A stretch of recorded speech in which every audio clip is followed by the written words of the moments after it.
Au carrefour de l'espoir, Samarie et Galilée. L'Évangile selon Luc nous situe à la frontière entre la Samarie et la Galilée, une région marquée par des tensions culturelles et religieuses. Cette frontière n'était pas seulement géographique, mais aussi symbolique, représentant les divisions profondes entre les peuples.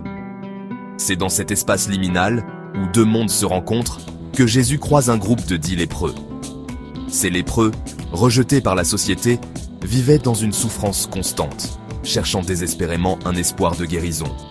Leur présence dans cet entre-deux témoigne de leur propre existence marginalisée, coincée entre deux sociétés qui les rejettent.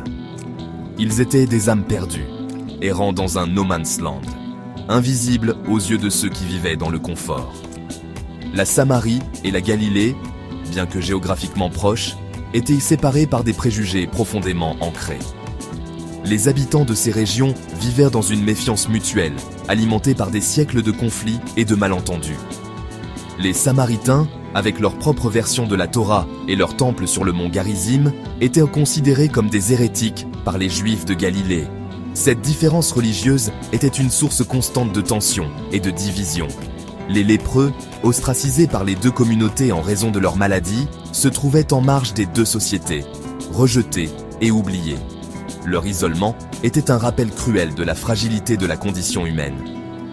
C'est dans ce contexte de division et de désespoir que le voyage de Jésus prend une signification profonde. Son passage à travers cette région symbolise un pont entre les mondes, une tentative de réconciliation et de guérison.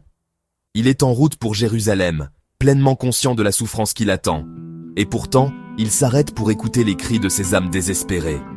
Son acte de compassion est un message puissant d'amour et de miséricorde. La rencontre entre Jésus et les lépreux est un puissant rappel que la compassion de Dieu transcende toutes les frontières, touchant ceux qui sont le plus dans le besoin. C'est un témoignage de l'amour inconditionnel qui ne connaît ni limites ni préjugés. Un plaidoyer désespéré, la rencontre avec les 10 lépreux. L'Évangile selon Luc nous raconte que, tandis que Jésus se rendait à Jérusalem, il rencontra 10 lépreux qui se tenaient à distance. Luc 17, 12. Les lépreux, interdits d'approcher les autres en raison de leur maladie contagieuse, crièrent à Jésus de loin. Leur cri « Jésus, Maître, aie pitié de nous !» Luc 17, 13. N'étaient-ce pas seulement des appels à la guérison physique, mais des cris désespérés de reconnaissance et d'inclusion.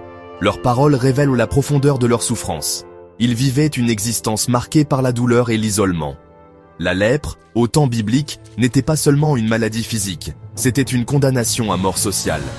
Les lépreux étaient considérés comme rituellement impurs, forcés de vivre dans l'isolement, leur corps lentement ravagé par la maladie.